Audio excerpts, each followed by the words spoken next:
Well, I'll be brief. I'm really glad that we're done before midnight. Minnesotans expect that when Democrats and Republicans are elected to co-govern in the state legislature, that we would compromise and get things done and fund their state government, and that's exactly what we did this evening. I'm pleased that we had a smooth and bipartisan day. I think that there's a lot for Minnesotans to be pleased about in these bills, really significant increases in education funding and really responsible and tough choices to prepare for the future challenges for the state. And I'll just add that there were a number of efforts to roll back. Yes, sorry. I'll just add that there were a number of efforts to roll back many of the significant accomplishments that we had in the last session that failed. So paid family medical leave will be going into effect from January 1st. 100% clean energy is on track. Kids are still going to get access to universal school meals, and we still have reproductive rights in Minnesota. So we got a budget and we protected our wins. Any questions? Leader Murphy said that the undocumented immigrant bill was the most painful vote she's ever taken. You were the only Democrat to vote for it. How do you assess that vote? Yeah, in 20 years, I don't remember ever having to vote for something as painful as that. It was a condition that Republicans required to fund state government, and I agreed to a compromise on behalf of my caucus because it's more important to fund state government.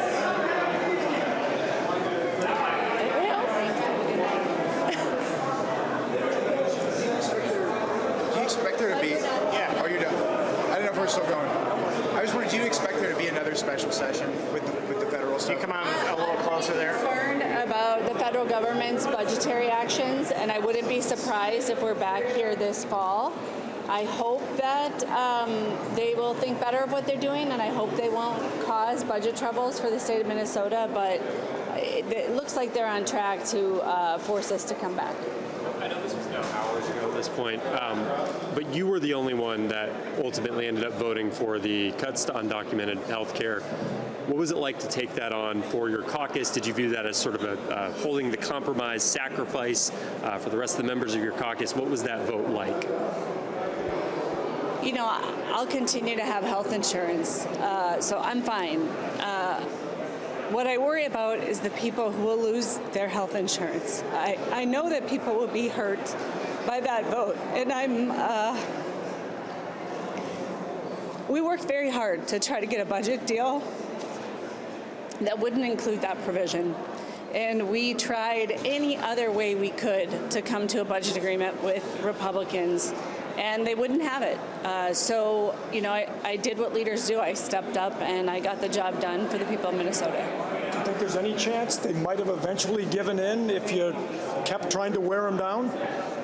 No, I mean, we negotiated hard for a long time, and we didn't reach a budget agreement until May 14th. And certainly 22,000 people are hurt by the decision we made. But out of the 5.5 million people in the state, we had to make a decision to move forward and enact a budget. And for the greater good, that was the deal that we reached. And it wasn't something that I put on the table. It's something that Republicans put on the table, and they are responsible for. Let your colleagues understand why you made that vote. They're right to be mad at me. I think some of them are pretty angry. I think that their job was to make folks who voted for that bill feel like crap, and I think that they succeeded. Can you guys make an agreement with the unions so that you did not have to send out those furlough notices today? I think you'd have to ask the governor about that and the commissioner of MMB, but it's my understanding that that was the agreement that they made. Obviously, this session really unique with the tied house. I know you were really worn down at the end of the regular session, and you thought it kind of ended on a sour note. How would you assess overall the working in this really unique situation? Well, I'm really pleased that, we stood up for democracy at the beginning of the session. We prevented a duly elected member of the Minnesota House from being kicked out for no reason whatsoever other than political expediency. And I think in the end, fighting for that equal shared power made this a better session. And I think the way that today unfolded was about cooperation and collaboration. We could have had that from the word go. I'm really happy that we did finally get there. I hope that we have more days like this next session than like the last day of session. Fair to say that Minnesota Care was your biggest disappointment of the session, and if so, what was the greatest achievement in your judgment? Well, in 2023, we passed a provision in the education bill to build in an inflationary increase for our school districts. And so our school districts are getting substantial increases from the prior biennium to the next one, and they will in the future as well, and that's important. I think we heard the word experiment toward the end of this sort of tie situation here, or beginning of this, rather. Do you think the experiment worked out this year? I hope that Minnesotans will send us Democratic majorities in the future. What we've shown when Democratic majorities are in charge, that we get our work done. We're not cruel to people. We end on time, and we make the state more fair for the hardworking men and women of the state of Minnesota. We don't prioritize the insurance companies and the billionaires and the really expensive, the really wealthy corporations. So my hope is that in 2026 we'll return to a Democratic majority. Were you confused by Representative Herr talking about her status as an illegal, undocumented? I didn't say anything about that. That's kind of a Did you whole understand it? social media Well, she said, piece of did you garbage. understand it, what she was talking about? I think she was explaining how difficult it is to be an immigrant fleeing a war-torn country. Any other How do you questions? think this House did compared to the last Tide House in 1979? I know you read and know plenty about that. So. You know, I don't know what to say about that. I think I was 9 when the House was tied last time, and I haven't really spent a lot of time comparing our work this time with the work that they did last time. I think they ended a lot worse.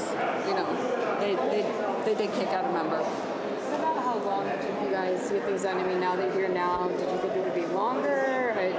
Is this, you know, pretty on par with when you guys were thinking you would end?